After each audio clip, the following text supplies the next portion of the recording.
সবার কাছে আমার একটা প্রশ্ন, আপনাদের সবার কাছে আমার একটা প্রশ্ন।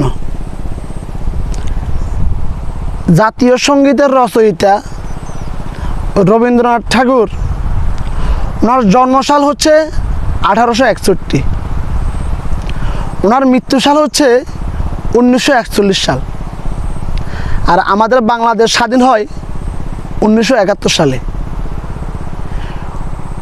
বাংলাদেশ স্বাধীন হওয়ার 30 বছর পূর্বে উনি কি করে বাংলাদেশের জন্য জাতীয় সঙ্গীত লিখে গেলেন?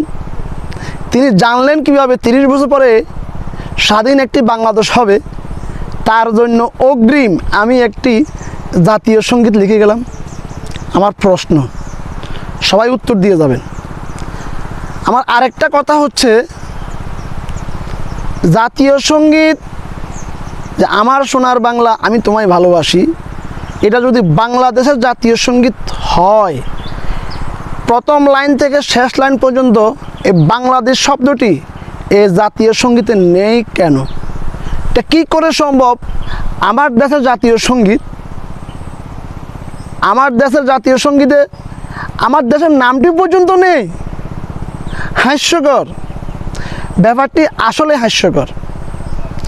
যারা আজকে এই জাতীয় সঙ্গীতের জন্য একসাথে পুরো বাংলাদেশের লক্ষ লক্ষ মানুষ জাতীয় সঙ্গীত পরিবেশন করছেন, তাদের কাছে আমার প্রশ্ন, পুরো বাংলাদেশে 5ই আগস্টের আগে প্রত্যেকটি জেলাতে ছাত্র জনতাকে যে নির্বিচারে হত্যা করা হলো, তখন আপনাদের এই মায়া কান্না কোথায় ছিল? এই মায়া কান্না কোথায় ছিল আপনাদের? কই এক জগতে কোথাও আপনারা প্রতিবাদ করতে দেখিনি? আপনারা কারা? আপনারা কারা? জাতীয় সঙ্গীতের জন্য আপনাদের দেশপ্রেম উতলিয়ে পড়ে, সেই দেশের সাধারণ জনতা নির্বিচারে পুলিশের গুলি খেয়ে মরে, আপনাদের কর্ণকুহরে পৌঁছায় না।